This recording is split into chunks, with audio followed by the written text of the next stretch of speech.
मसाजोगचे सरपंच संतोष देशमुख यांच्या हत्या प्रकरणात महत्त्वाच्या घडामोडी घडत असताना बीड भाजपमधला संघर्ष आणखी तीव्र झालाय।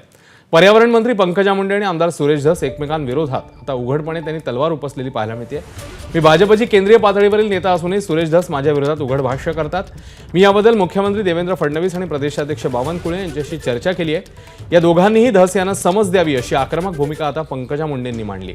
याबद्दल धसांना विचारल्यावर मी देखील पंकजा यांची तक्रार पक्षाच्या केंद्रीय नेतृत्वाकडे करणार आहे असं त्यांनी जाहीर केलं। ज्या विषयामध्ये कुठलाही संबंध नसताना माझ्या नावाचा उल्लेख करणं किंवा कुठल्याही टिप्पणी करणं वैयक्तिक पद्धतीने हे त्यांनी करणं अपेक्षित नाही आणि त्यांनी ते करू नये। पक्षाच्या भूमिकांना ठेच पोचू नये म्हणून मी गेले 4-5 महिने नागपूर अधिवेशनापासून ते आतापर्यंत गप्प बसले, पण मी आता पक्षश्रेष्ठींना विनंती केली आहे की त्यांना समज द्यावी। मी भारतीय जनता पार्टीचा माणूस म्हणून निवडून आलेलो आहे। पंकजाताईंची तक्रार तुम्ही राष्ट्रीय नेतृत्वाकडे करणार आहात? 100% करणार। आतापर्यंत केले नाही, आता लेखी स्वरूपात करणार। तर पंकजा मुंडेंनी नेमका मुलाखतीत काय म्हटलं आपण बघूया।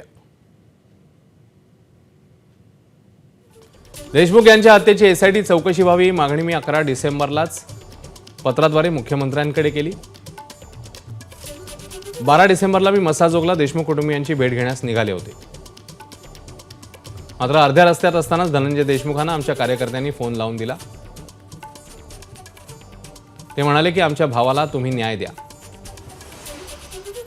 आज तुम्ही आलात आणि तुमच्याशी कोणी चुकीचं वर्तन केलं तर आम्हाला आवडणार नाही, त्यामुळे मी मागे फिरले। सुरेश धस यांनी धनंजय मुंडेंची भेट गुपचूप का घेतली याचं उत्तर द्यावं।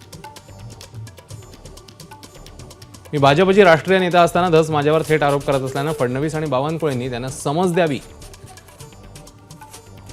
असं म्हणतात पंकजा मुंडे। अचानक मी मंत्री झाल्यावरच बीडमध्ये गुन्हेगारी वाढल्याचं धस यांना का दिसू लागलं?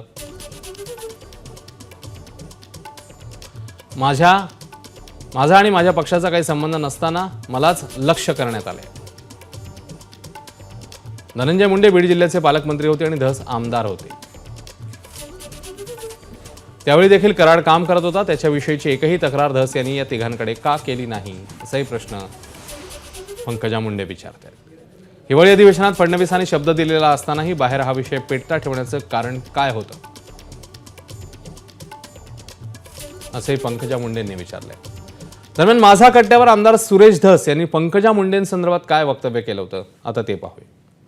माझं म्हणणं एक, पंकजाताईंच्याबद्दलची माझी आणि त्या कुटुंबियाची नाराजी काय आहे की त्यांनी तिथं जाऊन त्यांना भेटायला पाहिजे होतं।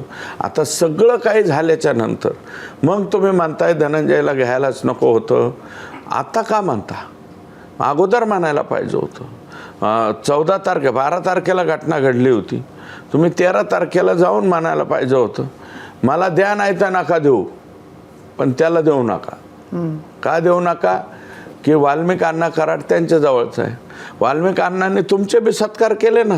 पंकजाताई, तुम्हाला ज्यावेळेस MLC मिळाली त्यावेळेस ते तसले बिरनाळे इव्हेंट मॅनेजमेंटचा तर तो फार भारी आयटम होता वाल्मिक कराड।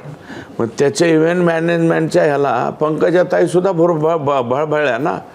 त्यांच्या इव्हेंट मॅनेजमेंटच्या जिल्ह्यामध्ये आल्याच्या नंतर ते तसले कुठून बोरनाळे आणायचे, त्याच्यातून ते फुलं काय म्हणतात ते तसले पाकळ्या बेकळ्या अंगावर टाकायच्या, मग त्या तुम्ही बी घेतल्या होत्या ना अंगावर वाल्मिक कराडांच्या। ABP माझा, उघडा डोळे बघा नीट।